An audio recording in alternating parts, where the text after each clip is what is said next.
What's up, guys? Welcome back. Today we're gonna do something a little different. We're actually going to make a two-part video here of all of our adventures in Vegas that we went to. So the first part is going to be all KISS things that we did. So we're gonna do KISS World, and we're going to do the KISS Cruise landlocked in Vegas. And then the second part will be the Zach Bagans Museum, which is also a huge thing. But you gotta wait for that, okay? So hold on. KISS first. Let's go.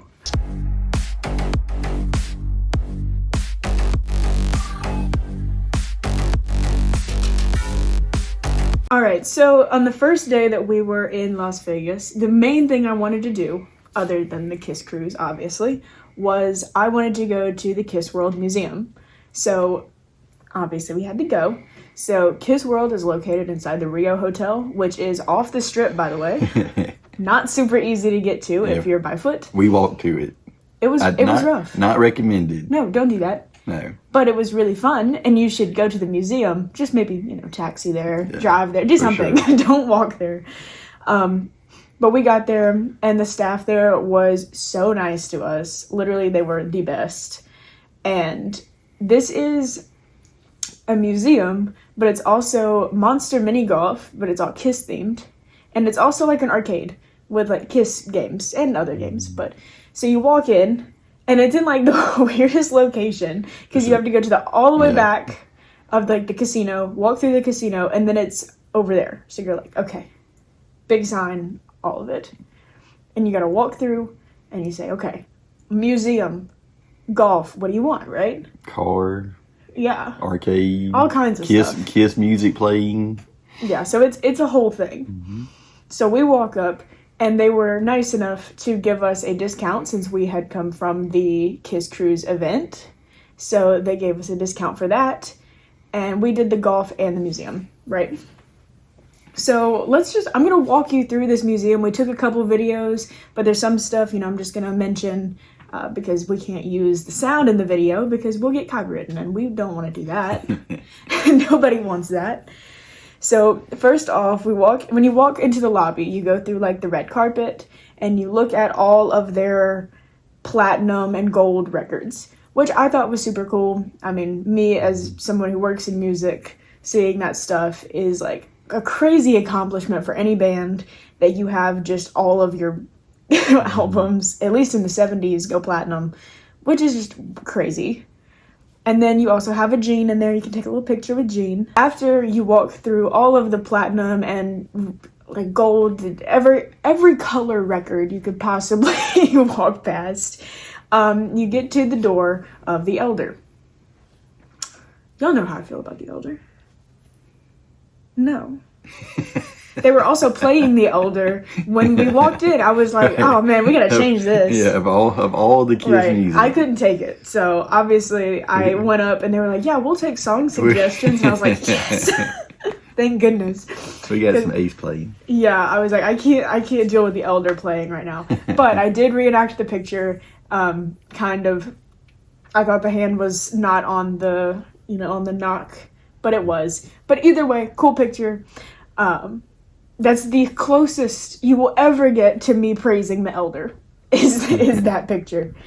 But then after you take your pictures, then you get to go into the actual museum. So this is Gene's personal collection, right? So a lot of the stuff in here is not like KISS memorabilia so much as it is first prototypes of things that were made, which I loved, because I have a huge KISS collection over here. I mean, this whole room is pretty much a KISS collection, but seeing the stuff that was either so limited that they only made like 20 of them or like first prints of things, I thought was so fun.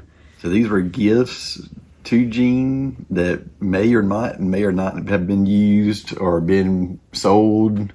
But to see that kind of merchandise from like Hello Kitty to action figures to literally condoms, literally caskets, literally everything. Yes. So the one thing, so if you go back early on our channel, we did a KISS toy review of where we said the best price point for every KISS figure, right? we managed to see every single one of these in this museum. They had the knucklebone statues. They had the sideshow statue that I've never seen in person because those things are so rare. So good. But it was beautiful. I loved it. They had Funko Pops. They had Hello Kitty. They were lined on the top of the room.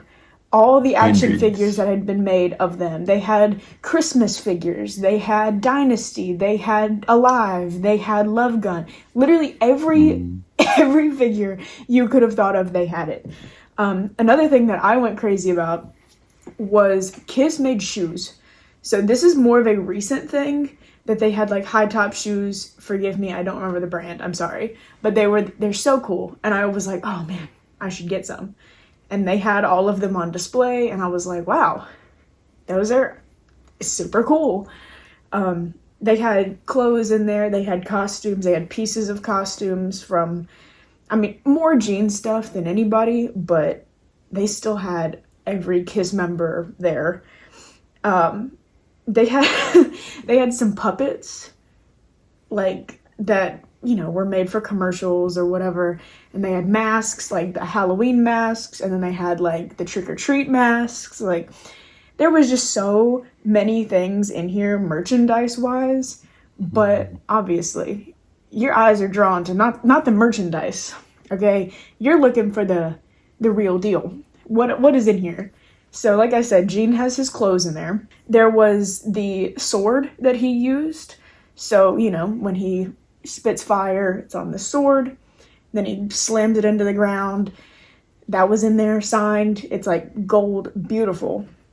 And then there was some, his axe bass and the other bass that he plays. The first ones, and then there was custom ones that had been given to him by fans or by companies as like prototypes. But my eyes were drawn to the drum kits. Y'all know. Look, if you've ever watched a video of us talking about KISS, you know who my favorite is. So of course I was freaking out when I see the Eric Singer drum kit. There was one that everything was signed. He never played this drum kit. It was donated because Pearl gave him all these like specialty custom wraps, and some of them he used, some of them he didn't, but I was having a fit about it. It was so pretty. And then I went to another one and I was like, whose kit is this? So I asked, and they were like, well, we're not sure where this one came from. So of course I had to look at it, and I spent a lot of time sitting there looking at it. And I see one logo on the bottom that says Pearl, which solidifies those are Eric Singer's drums also, because Peter Criss and Eric Carr did not use Pearl drums. So it was another custom wrap that Eric Singer had donated to this museum.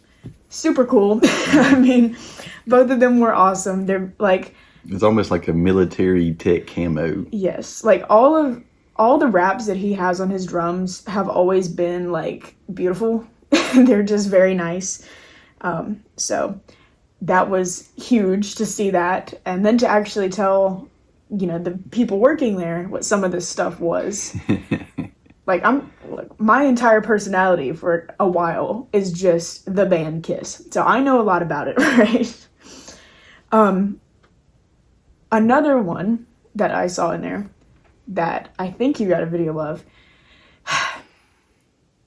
another throwback on this channel.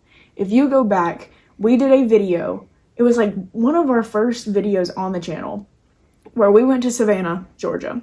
And we went to a record store in Savannah, Georgia, and they had a display of KISS things that weren't for sale. Mm-hmm. Of course, I had a fit because they had a teddy bear there. These are Spencer's Gifts, like limited runs back in like the early 2000s, maybe like 90s, right? And they're teddy bears. And there was one of Dynasty Peter Criss, right? They had it at this museum, and it all the emotions flooded back to me of this is the second time I've seen this in a museum that I have not been able to take it home yet. Guys, please, if y'all can find me one of these bears, I need this bear, because every time I see it, I want it all over again. This one was actually clean. Yeah, this one wasn't gross. The last one, not so much. So then, there's a little area where it's like a desk, And I was like, I know this desk. And he signed a little piece of paper saying, no, I won't destroy anything. And then they put Gene's boots on you. I'm not very tall. Gene's boots came up to like mid-thigh on me, which to think that he was wearing those and they came to like his knees, crazy. Because that took up most of my leg, and they were super heavy, but I got to put Gene's shoes on and I was like, oh, look how cool this is. I don't feel like it looked as cool as I felt in that moment, because I felt pretty cool. But I do think it's cool that they're like, hey, yeah, throw his shoes on. Yeah. Put his shoes. Now, are they really his shoes? Probably not. They're definitely replica shoes, but it's not about that. It's not about that. It's the experience. It's the experience. Then you walk further back. I'm telling this museum's huge. Mm-hmm. Like, if you have the chance to go, you have to go. And you have to see this. It is slam packed. It is literally floor to ceiling, slammed with everything you can think of. But when you walk further back, they have like some posters, and they have KISS Pinball, which I believe they have two machines now. Two. But all the posters from like back from their first appearance, like their first couple shows to like their most recent stuff. And then there's a case with all their tour lanyards on it, and then all of their just kind of postcard stuff. They have all their singles in a case, all their albums, like lining the roof.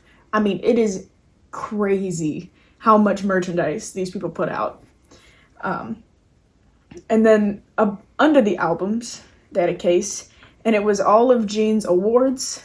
Now, this is like Rock and Roll Hall of Fame stuff. This is keys to tons of places. Like, I don't know why y'all keep giving Gene like keys to your cities.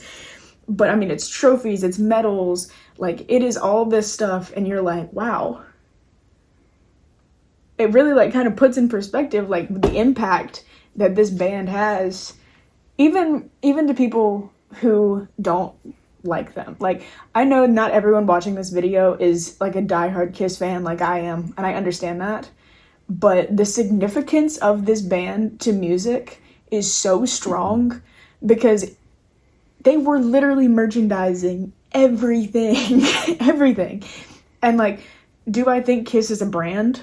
Yes, absolutely. Because they have, like, I've got dolls of them, I've got albums, I've got statues, I've got everything. And it's so cool. Like, it's so cool. And seeing my collection compared to that, I was like, oh my gosh.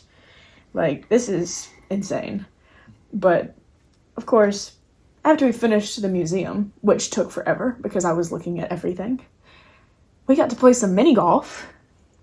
Now, the mini golf is cool because it's very normal mini golf. They have some like props that say KISS on it, like some road cases and like shoes, guitars that you play through. But on the walls in neon paint, they have the story of how the band came to be. So it goes from the very beginning, from like Wicked Lester days to like signing with Doc McGee and taking it to like the final 20 years of touring. And it is so cool to see. The one part that got me more than anything was at Ace's Guitar, they had a memorial there. I mean, it was flowers. There was all these guitar picks that people had written messages on. And it was just very, very sweet. Because I think for every KISS fan right now, it's still kind of a new, like, it doesn't feel real. But seeing people like that who clearly honor his presence there. I mean, he went to the museum many times. He's donated things to the museum, guitars and everything. So that was very sweet to see. I appreciated that. And I think that's a good segue to... And it was only, what, $20? Yeah, it was like... $20 and then the... $20 a person. I don't know, I can't remember how much the golf was, but it was not much. It wasn't that. It's definitely, if you're in Vegas, go see it's definitely worth going to see. 100%. Absolutely. 100%. So now we're going to segue. Because we didn't just go to the museum. We went to the KISS Kruise Landlocked in Vegas event. Now, did we buy the 4-day ticket? No, we did not. Special, huge thanks out there to our pals Quarantine, who got us passes to go watch the show. You guys are awesome. we really appreciate it. I mean, couldn't have done it without you, that's for sure. So we only went on Saturday night, which is when KISS did their electric show. There...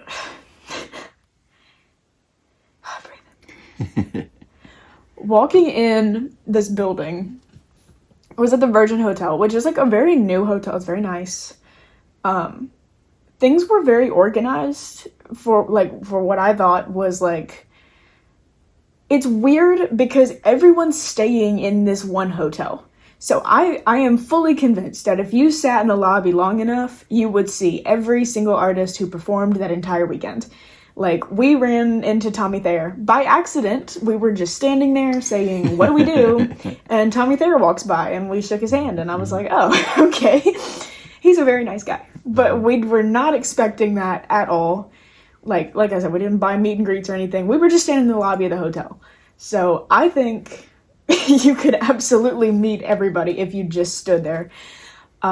We met the Handsome Devils, which we had seen before, back if you go watch our Kiss Cancer Goodbye event. I mean, we saw some Kiss tribute bands walking through. Tommy Thayer was doing like a little black and blue thing on the corner, which I guess is what he was walking to. So we kind of watched the band walk by. It was really personal. Like, I didn't expect that, because when you think, oh, KISS Kruise landlocked in Vegas, like, it's not gonna be like a tight-knit event, but it absolutely was. Like, I saw so many people there that I saw last December, and it feels so... It's like a friends and family event. Every time I go to a KISS event, I feel like I see the same people, and it's like, oh, I can't believe it was a year ago that I saw y'all last. Like, I literally just feel like I saw you guys.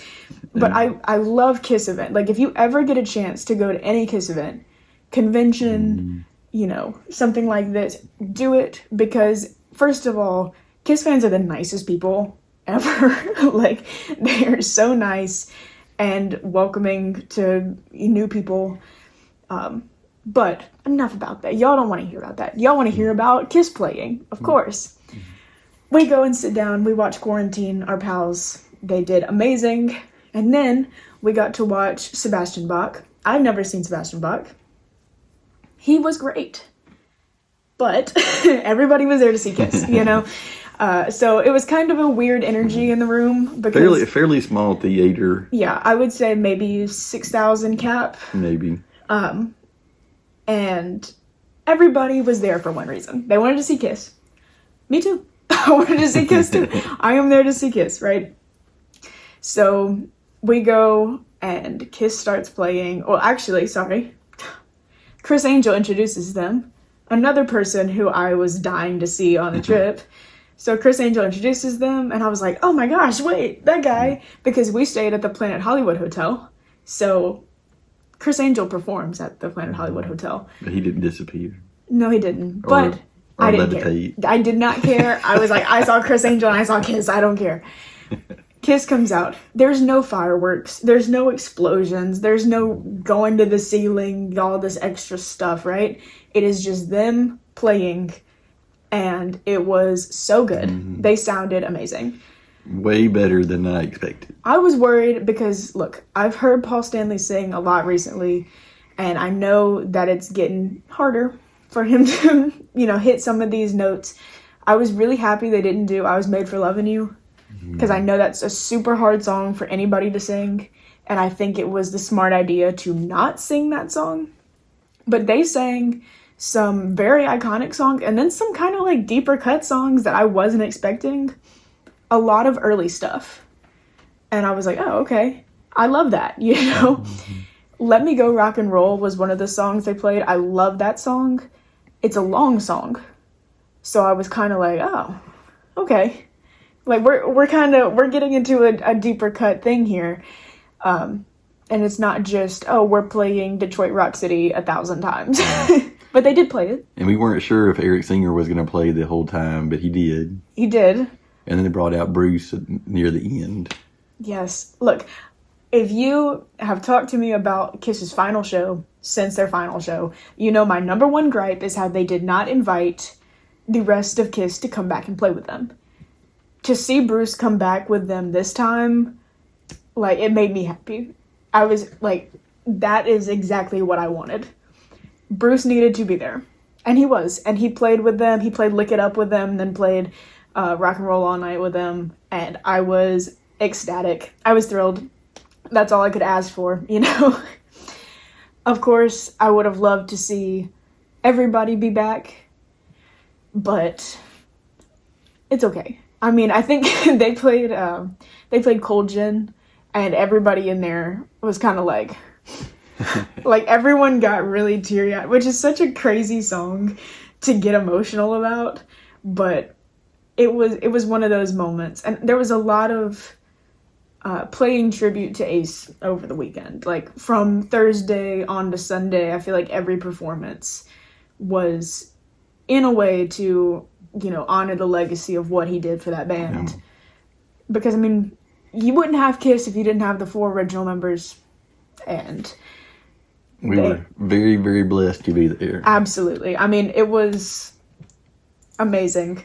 And like I said, shout out Quarantine. If you guys haven't listened to them, go listen to them. Go give them some love.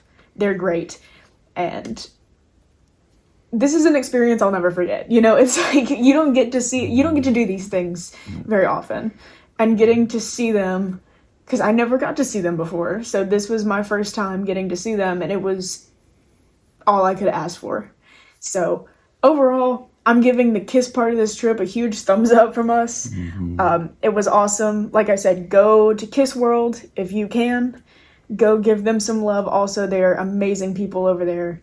And shout out Quarantine, you know?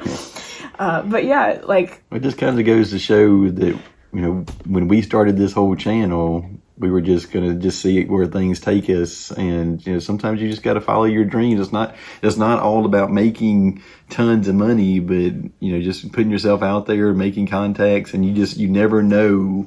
Exactly. You know, what's going to happen. We got to see Ace. We got to see KISS. And those are two things I'm not sure that we even expected, you know, when we first started this channel, driving in the car, talking, you know, just talking. So some of the things that I've gotten to do, and like going to this show kind of put the, what is the word I'm looking for? The humility. What is it? Whatever, put the vision in my mind of like, just when we started this channel, if you go back to that first video, I was like, oh, I hope we get to see Alice Cooper one day. And now, not even 2 years later, I've worked with Alice Cooper. I've seen him twice, about to be 3 times. And, you know, I saw KISS and Judas Priest.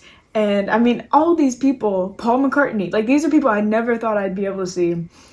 And not only just seeing them, but meeting them and getting to experience what it's like to kind of live that life. And big thanks to the people who watch the channel. I mean, y'all are rock stars, you know? Without y'all, we couldn't be here doing what we're doing today. So big shout out, not only to all the people I named before, but to the people watching right now. Y'all are the best. And I hope y'all stay with us. And yeah, please. And watch our next video. Like I said, Zach Bagan's Haunted Museum. Watch that. We're going to do that next.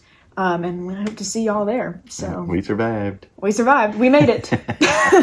So yeah, let us know, you know, just talk to us in the comments, you know. Any questions, throw them below. Absolutely. Any KISS comments, let me know. I'll answer all of them. So yeah, until next time.